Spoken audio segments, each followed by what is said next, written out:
তোমরা যারা আমাকে কল করে জিজ্ঞেস করো, দিদি আমি ভর্তি হতে চাই, কিন্তু আমি কি পারবো আদৌ শিখে উঠতে, তোমাদেরকে বলছি, এই লুকগুলো দেখছো, এগুলো কিন্তু সমস্ত আমার স্টুডেন্টদের করা।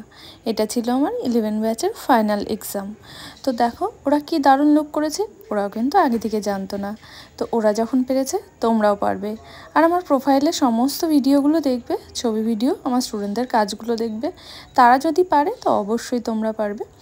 তো হ্যালো এভরিওয়ান, আমি মেকআপ আর্টিস্ট মৌ। এটা ছিল আমার 11 ব্যাচের ফাইনাল এক্সামের দিন। তো তোমাদের সাথে শেয়ার করছি ওরা ঠিক সেদিন কি করেছিল। যদিও এক্সামটা অনেক দিন হয়ে গেছে, ভিডিওটা এডিট করতে একটু টাইম লেগে গেছে। তো 15ই মে কিন্তু আমার নতুন ব্যাচ শুরু হচ্ছে। অলরেডি অনেকগুলো সিট বুকিং হয়ে গেছে। আর যারা ভাবছো সিট বুকিং করবে তারা কিন্তু অবশ্যই স্ক্রিনে দেওয়া নাম্বারে যোগাযোগ করো।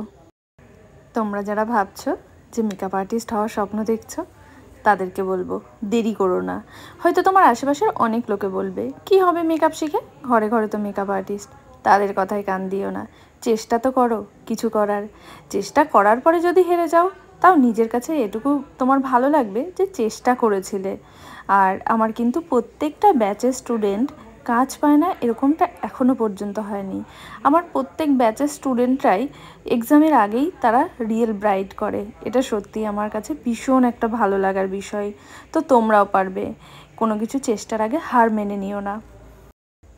আমি নিজে যখন প্রথম মেকআপ শিখি, আমি কিন্তু কখনো ভাবিনি যে আমিও কোনো দিন মেকআপ শেখাবো। তবে আমি যখন পেরেছি, তোমরাও পারবে। আমরা প্রত্যেকে মানুষ, চেষ্টা করলে কি না হয়। তো যারা ভাবছো যে মেকআপ শিখতে চাও, তারা কিন্তু অবশ্যই যোগাযোগ করো আমার সঙ্গে। আমি নিজে যখন মেকআপ শিখেছিলাম, আমিও কিন্তু ভাবিনি আমি কোনো দিন টিচার হব বা মেকআপ শেখাবো। সেটা কিন্তু আমি কল্পনাও করিনি। আমি যখন পারছি, তোমরাও চেষ্টা করলে মেকআপ আর্টিস্ট হয়ে একদিন টিচারও হবে। আরেকটা কথা বলি, প্রফেশনাল মেকআপ আর্টিস্ট হতে গেলে সব কিছু কিন্তু প্রফেশনালি করতে হয়।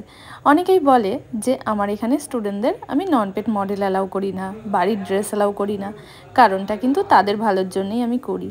কারণ তুমি যখনই একজন প্রফেশনাল মেকআপ আর্টিস্ট হতে চাইবে, তো সেই ক্ষেত্রে কিন্তু তোমাকে সব কিছু প্রফেশনালি করতে হবে।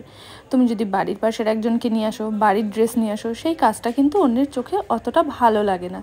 তো সব কিছু যখন প্রফেশনালি করবে, তবেই তুমি প্রফেশনাল মেকআপ আর্টিস্ট হতে পারবে। আনপ্রফেশনাল কাজ করে কিন্তু প্রফেশনাল মেকআপ আর্টিস্ট হওয়া যায় না।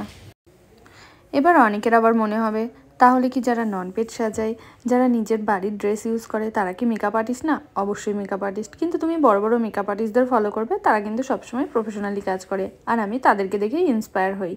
আর এই লুকগুলো তোমাদের কেমন লাগলো তোমরা কিন্তু অবশ্যই জানিও। আর যারা ভর্তি হতে চাইছো, তারা কিন্তু স্ক্রিনে দেওয়া নাম্বারে যোগাযোগ করো।